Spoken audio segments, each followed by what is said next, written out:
कभी कभी हमें लगता है कि हम अपनी मर्जी से अपनी तकदीर लिख रहे हैं, लेकिन हमें अंदाज़ा भी नहीं होता कि हम किसी और की लिखी हुई खौफनाक कहानी का सिर्फ एक मोहरा बर हैं। उस सुनसान रात में जब मैं उस ट्रक ड्राइवर के साथ उसके घर गई, तो मुझे लगा था कि मेरी गरीबी के दिन अब ख़त्म हो गए हैं।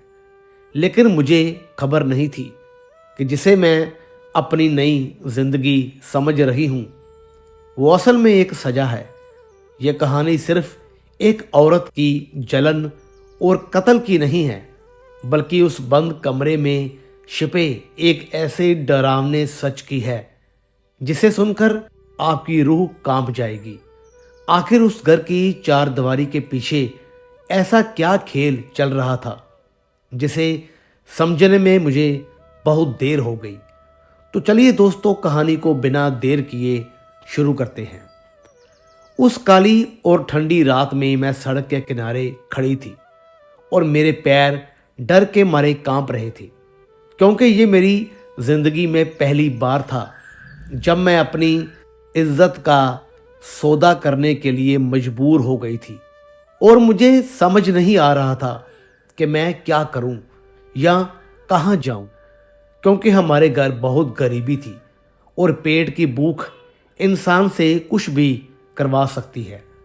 तभी वहां एक बड़ा सा ट्रक आकर रुका और उसकी हेडलाइट की रोशनी मेरी आंखों में चुभने लगी और मेरा दिल जोर जोर से धड़कने लगा कि पता नहीं अब क्या होगा। उस ट्रक का दरवाजा खुला और एक आदमी ने मुझे इशारा करके बुलाया। वह दिखने में तो एक आम ट्रक ड्राइवर लग रहा था, जिसका चेहरा थोड़ा सख्त था और बड़ी बड़ी मूछें थी। पर जब उसने मुझसे बात की तो मुझे हैरानी हुई, क्योंकि उसकी आवाज़ में वह कड़वाहट या हवस नहीं थी जो मैंने सोचा था। उसने मुझसे कहा कि तुम मुझे कोई ऐसी वैसी औरत नहीं लगती, तुम तो शरीफ घर की लगती हो और तुम्हारी आंखों में मजबूरी दिखाई दे रही है। मैं चुपचाप उसकी बात सुनती रही और उसने कहा कि देखो, मुझे तुमसे वह सब नहीं चाहिए जो तुम सोच रही हो, बल्कि मुझे एक मदद की ज़रूरत है, और अगर तुम मेरी मदद करोगी तो मैं तुम्हें इसके बदले में अच्छे पैसे दूंगा। मैंने डरते डरते पूछा कि क्या काम है, तो उसने बताया कि मेरी बीवी बहुत बीमार है और वह बिस्तर से उठ नहीं सकती, और मैं दिन भर ट्रक चलाता हूँ और थक जाता हूँ। इसलिए मैं चाहता हूँ कि तुम मेरे घर चलो और उसकी सेवा करो, और अगर तुम उसके पास सिर्फ लेटी भी रहोगी और उसका ख्याल रखोगी तो भी मुझे अच्छा लगेगा। मुझे उसकी बात पर पहले तो यकीन नहीं आया, पर फिर मुझे लगा कि शायद भगवान ने मेरी मदद के लिए इसे भेजा है, और मैंने हाँ कर दी और उसके ट्रक में बैठ गई। रास्ते भर हम दोनों चुप रहे और मुझे थोड़ा डर भी लग रहा था कि कहीं ये झूठ तो नहीं बोल रहा। पर जब हम उसके घर पहुंचे तो वह शहर के बाहरी इलाके में एक छोटा सा लेकिन साफ सुथरा घर था, और अंदर जाते ही दवाइयों की गंध आ रही थी। वह मुझे सीधा अपने कमरे में ले गया, जहां एक बिस्तर पर एक औरत लेटी हुई थी जो बहुत ही कमजोर और पीली दिखाई दे रही थी, और उसे देखकर लग रहा था कि उसमें जान ही नहीं बची है। उस ड्राइवर ने उस औरत के माथे पर हाथ रखा और बहुत प्यार से उसे देखा, और फिर मुझसे कहा कि ये मेरी जान है और मैं इसे बहुत प्यार करता हूँ, पर इसकी बीमारी ने इसे तोड़ दिया है। तुम्हें बस इसके पास रहना है, इसे समय पर दवाई देनी है, और अगर इसे किसी चीज़ की ज़रूरत हो तो मदद करनी है। उस रात मैंने वही किया जो उसने कहा था, और वह आदमी सोफे पर सो गया और मैं उस औरत के पास कुर्सी पर बैठी रही। और मुझे उस आदमी की शराफत देखकर बहुत हैरानी हो रही थी, कि आज के ज़माने में भी कोई अपनी बीमार बीवी को इतना प्यार कर सकता है। सुबह होते ही उसने मुझे पैसे दिए जो कि मेरी उम्मीद से कहीं ज़्यादा थे, और कहा कि अगर तुम चाहो तो रोज़ रात को आ सकती हो। और मुझे पैसों की सख्त ज़रूरत थी, इसलिए मैंने हाँ कर दी। और फिर ये मेरा रोज़ का नियम बन गया। मैं हर शाम वहाँ आती और उस बीमार औरत की सेवा करती, और वह ड्राइवर आता और अपनी बीवी से मीठी मीठी बातें करता और उसे अपने हाथों से खाना खिलाने की कोशिश भी करता। धीरे धीरे वक्त बीतता गया और मैं उस घर का एक हिस्सा बन गई। पर साथ ही साथ मेरे अंदर एक अजीब सी भावना जन्म लेने लगी।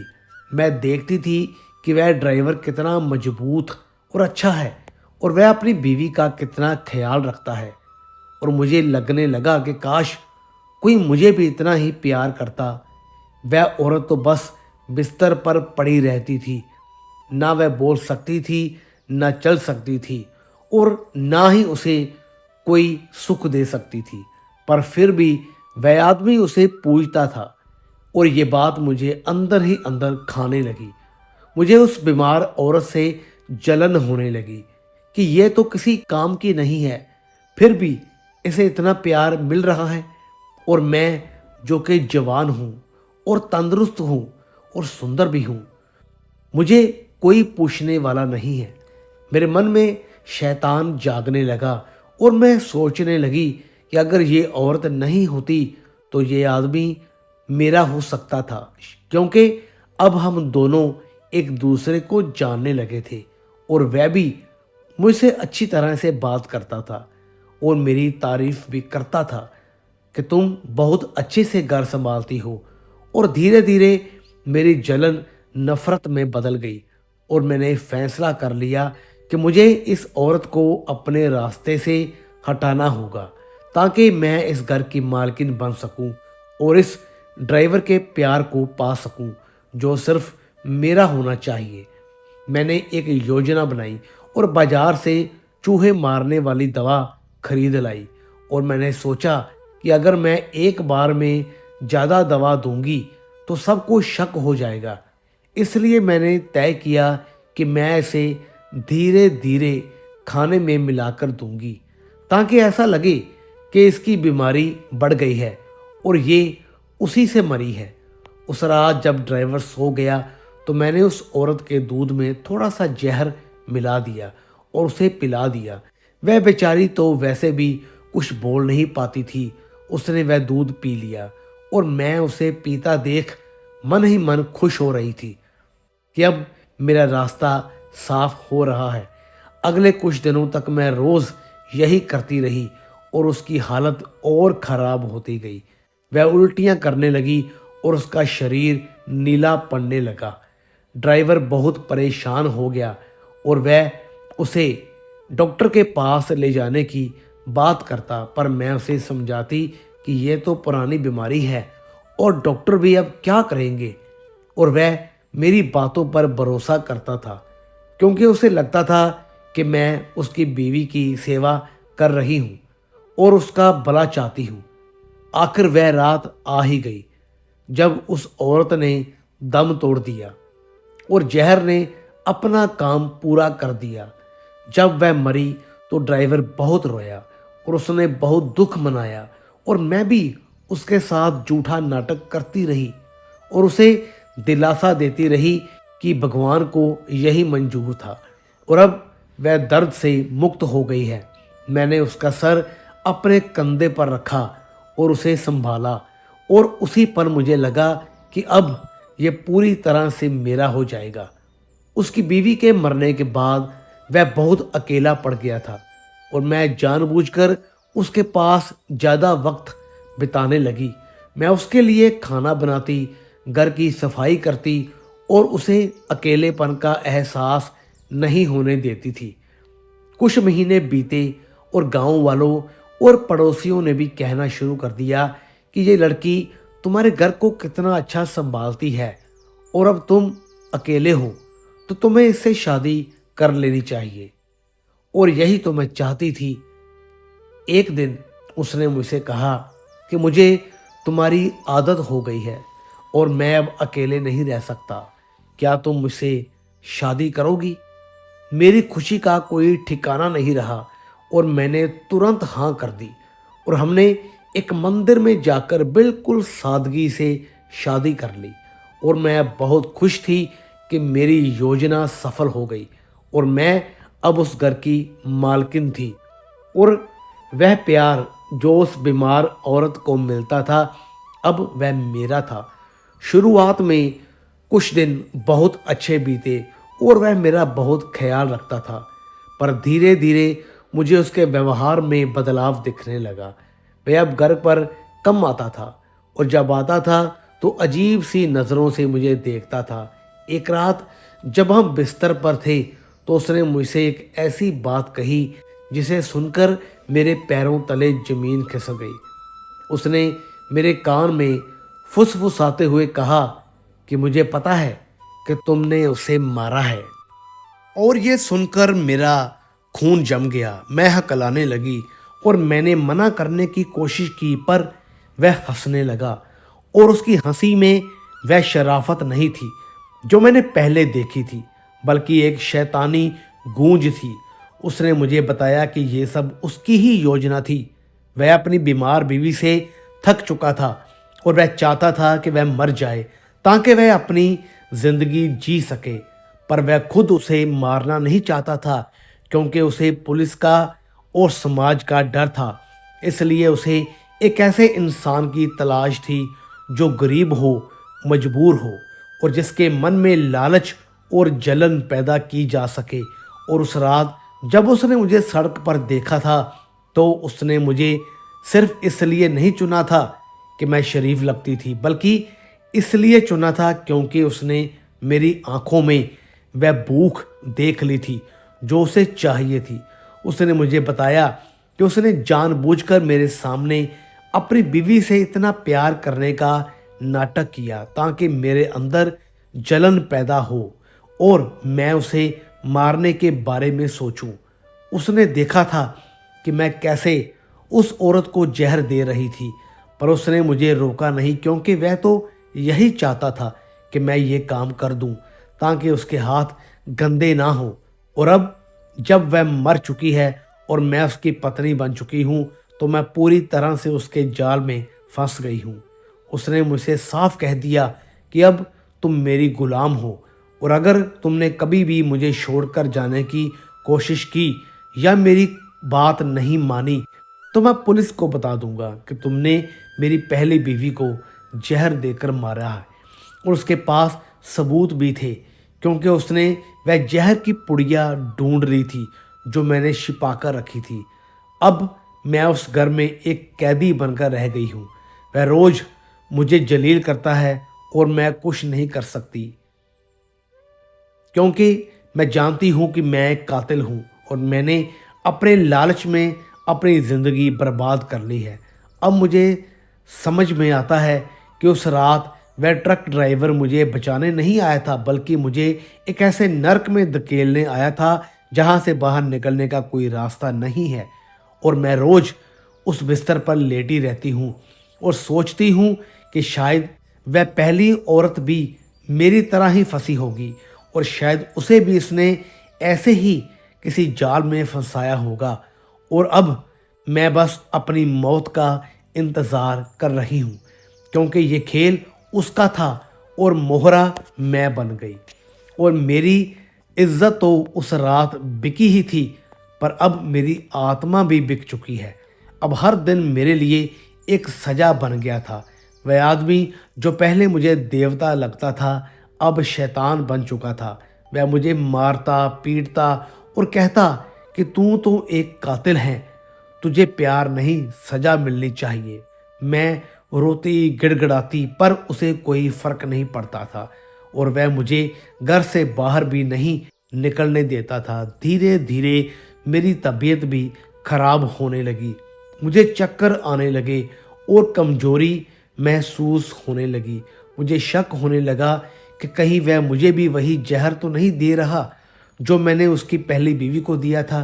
पर मैं कुछ नहीं कर सकती थी क्योंकि मैं कमज़ोर पड़ चुकी थी और अब मैं भी उसी बिस्तर पर पड़ी रहती थी, बिल्कुल उस पहली औरत की तरह।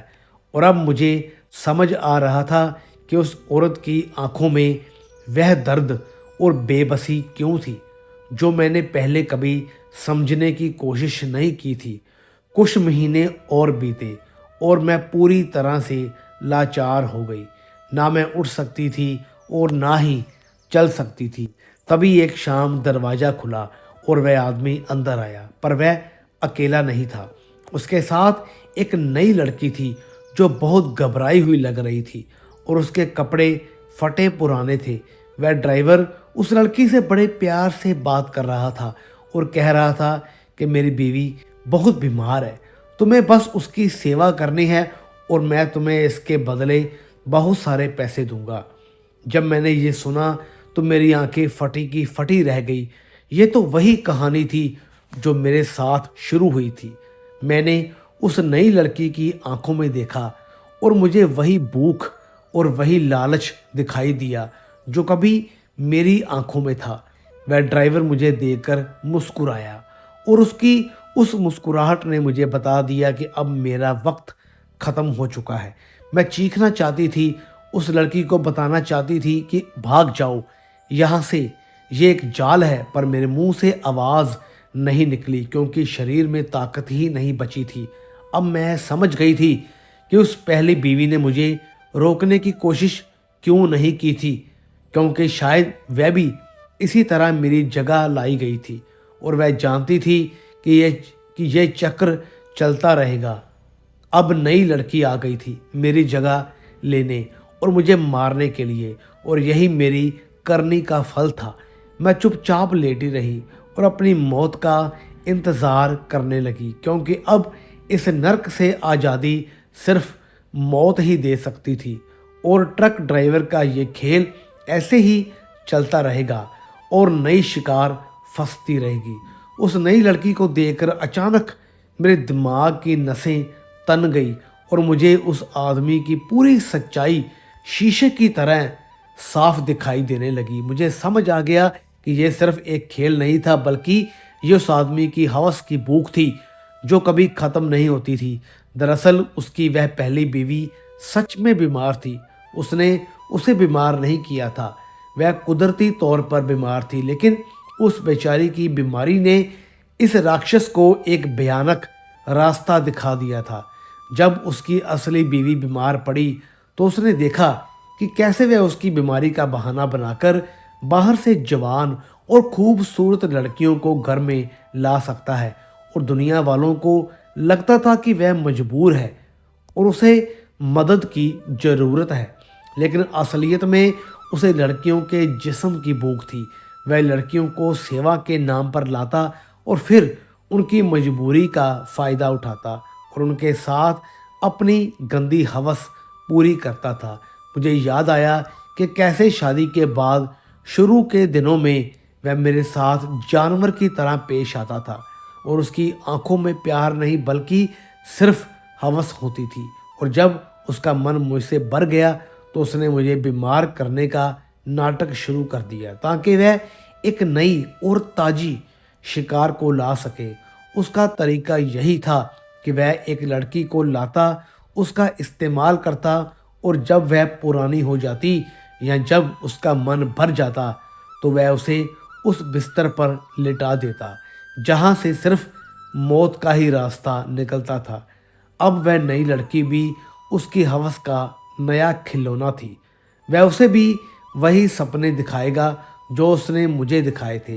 वह उसके साथ भी वही गंदे काम करेगा, और जब उसका मन भर जाएगा तो वह लड़की भी मेरी तरह इसी बिस्तर पर तड़प रही होगी और कोई तीसरी लड़की दरवाजे पर खड़ी होगी। मैं उस बिस्तर पर पड़ी पड़ी आंसू बहाती रही क्योंकि मैं समझ गई थी कि मैं अनजाने में एक कोठे से भी बदतर जगह पर आ गई, जहां इज्जत भी लुटती है और जान भी जाती है, और वह आदमी अपनी हवस मिटाने के लिए हम जैसी गरीब लड़कियों को बदलता रहता है जैसे लोग कपड़े बदलते हैं। उस रात मैंने अपनी आंखों के सामने अपनी मौत और उस नई लड़की की बर्बादी दोनों को देखा। और वह ट्रक ड्राइवर मंद मंद मुस्कुरा रहा था, क्योंकि उसकी हवस का खेल अब दोबारा से शुरू होने वाला था और मैं अब बस एक जिंदा लाश थी जिसका इस्तेमाल अब ख़त्म हो चुका था। तो दोस्तों, कैसी लगी आपको ये कहानी? वीडियो अच्छी लगी हो तो लाइक करें, शेयर करें, चैनल को सब्सक्राइब ज़रूर करें। तो मिलेंगे फिर से एक और नई दिलचस्प कहानी के साथ। तब तक के लिए गुड बाय।